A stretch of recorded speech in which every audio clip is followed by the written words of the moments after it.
The Mets have lost 10 games this season when they've scored 6 or more runs. That's the most in baseball. Let's welcome JJ and Chris Lopresti to the debate desk.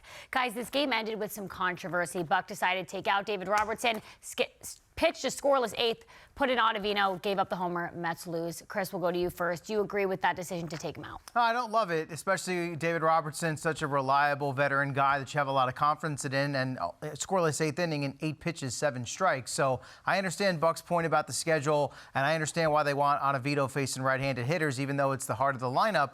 But the off-day stuff to me and having guys available, and it just backfired on the Yankees coming out of the series against the Mets Wednesday night, where they didn't pitch their guys Wednesday night. They lose with Albert Abreu on the mound.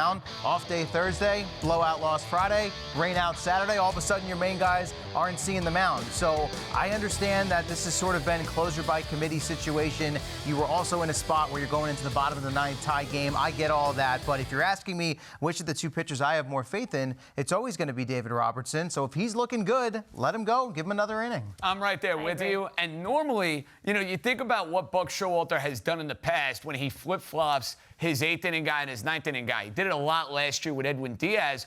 Normally, the logic is, hey, let's have our best go up against their best. Here's the problem with the logic today from Buck. The best for the St. Louis Cardinals, I don't care about the splits for Adam Ottavino, right and left. The best for the Cardinals is Paul Goldschmidt and Nolan Arenado.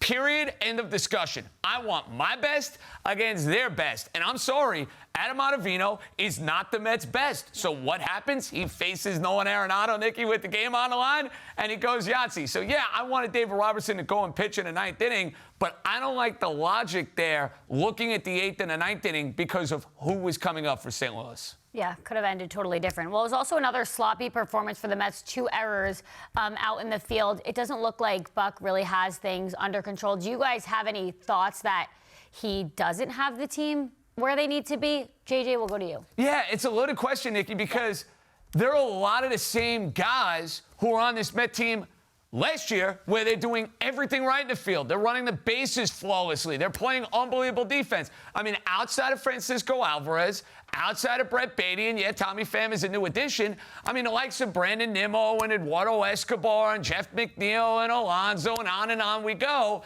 These are players that were a part of the 2022 Mets. And look, I've been harsh on Aaron Boone at times, rightfully so. And I guess, listen, when your team is performing like this with the mental mistakes, the manager, directly, fair or unfair, has got to take some sort of hit for that. But it's basically the same guys, so I don't understand, CeeLo, why they're running the bases so poorly. I mean, Brandon Nimmo, twice in a week, is making blunders on the base pass, for goodness sakes. The defense has not been as good. So all the above, as far as I'm concerned. To me, usually I think when you see those things happen, to me it's a sign of a team that's pressing. And I think the Mets have every reason to be doing that right now. Pete Alonso just comes back from being out. Lindor, up until hitting the home run Sunday, hasn't been great at the plate. Obviously, the guys at the top of the rotation have been disappointing. You lost Edwin Diaz early on, and maybe you're lacking the depth in the bullpen that you thought you would have had, or at least a little bit better. Obviously, when your closer goes down, that's a big hit. So you're talking about the difference from last year. I think some of those things, the honeymoon stage definitely seems to be over with Buck. When things start to go wrong, the manager oftentimes